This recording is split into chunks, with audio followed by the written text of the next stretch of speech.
అలనాడు ఇజ్రాయేల్ ప్రజల్ని ఐగుప్తు దేశం నుంచి విడిపించిన తర్వాత ఒక నాయకుడిగా మోషే గారిని నియమించుకున్నారు. ఒక నాయకుడిగా మోషే గారిని నియమించుకొని దేవుడు ఏం చెప్తున్నాడంటే మోషే గారికి, కాబట్టి నా మాట వినుము, అంటే దేవుని మాట వినుము, నేను నీకు ఆలోచన చెప్పేదను. దేవుడు ఒక ఆలోచన చెప్తున్నాడు ఎవరికి? మోషేకి. ఏమనంటే, దేవుడు నీకు తోడై ఉన్నాడు, ప్రజల పక్షమును నీవు దేవుని సమ్ముఖముందు ఉండి వారి వ్యాజ్యములను దేవుని వద్దకు తేవలను. దేవుడు ఏం చెప్తున్నాడంటే, మీ యొక్క వ్యాజ్యములను దేవుని వద్దకు తేవాలని మోషే గారిని నియమించుకుని ఆయనకు ఒక ఆలోచన ఇచ్చారు.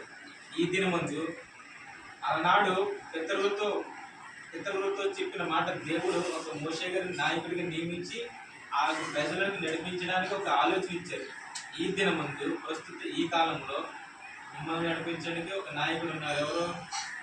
మీ పాస్టర్ గారు. ఆ పాస్టర్ గారికి ఒక ఆలోచన వచ్చింది.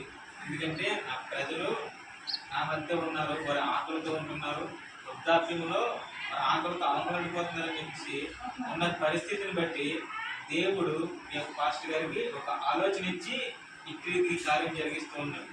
కాబట్టి దేవుడు మీ పాస్టర్ గారి పక్షమున మీకు ఆహారం అందిస్తూ ఉన్నాడు. ఆహారం అందిస్తూ ఉన్నప్పుడు మీరు ఏం చేయాలి?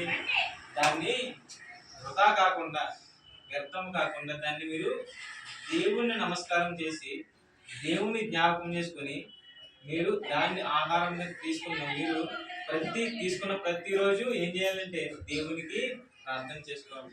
దేవా, నాకు ఈ ఆహారము ప్రతిరోజు అందిస్తున్నందుకు నీకు వందనములు, మీరు అందజేస్తున్నందుకు మీకు వందనములు అని మీకు కృతజ్ఞతాస్తుతులు దేవునికి చెల్లించాలి.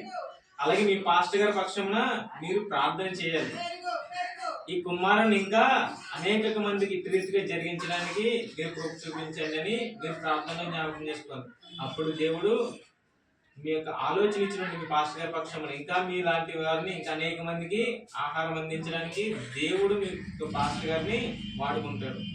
మీరు చేయాల్సింది ఏంటండి? మీరు చేయాల్సిందేంటి? ప్రార్థన. మీ ఆహారం పుచ్చుకున్నప్పుడు చేయాల్సిందేంటి? ప్రార్థన.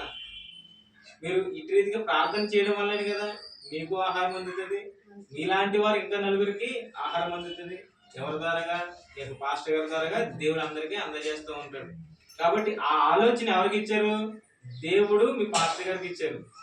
పితరులతో మోషే గారిని ఎవరినైనా సరే ఎక్కడైనా సరే దేవుడు ఒకరిని నియమించుకుంటాడు. ఎవరినంటే ఎవరైతే దేవునికి భయభక్తులుగా ఉంటారో వారిని దేవుడు నియమించుకుంటాడు.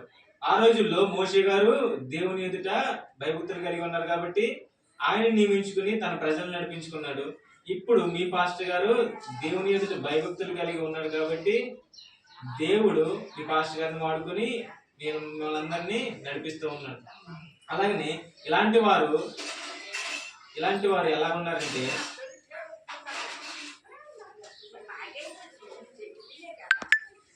చూస్తే యెహోవా ఉత్తముడని రుచి చూసి తెలుసుకొనిడి, ఆయనను ఆశ్రయించిన నరుడు ధన్యుడు. యెహోవా ఉత్తముడని రుచి చూసి తెలుసుకొనిడి, ఆయనను ఆశ్రయించిన నరుడు ధన్యుడు. దేవుడు ఉత్తముడని మనం తెలుసుకోవాలి, రుచి చూసి తెలుసుకోవాలి. మనం ఆహారం రుచి చూసి తింటాం. అందులో ఉప్పు ఉందా లేదా, కారం ఉందా లేదా అని మనం ఎలాగైతే రుచి చూసి తింటామో అందులో ఏది తక్కువైనా సరి చేసుకుని తింటాం కదా. అలాగే మనం దేవుని వద్దకు వచ్చినప్పుడు దేవుణ్ణి రుచి చూడాలి. దేవుణ్ణి రుచి చూడడం అంటే అది ఉప్పు కారం కాదు. ఎందుకంటే దేవుణ్ణి మనకి కార్యం చేస్తున్నాడా లేదా, మన ప్రార్థన అంగీకరిస్తున్నాడా లేదా, మన పక్షమున ఉన్నాడా లేదా, మనతో మాట్లాడుతున్నాడా లేదా అని మనము రుచి చూసి, అంటే దేవుణ్ణి ఎరిగి మనం ఏం చేయాలి?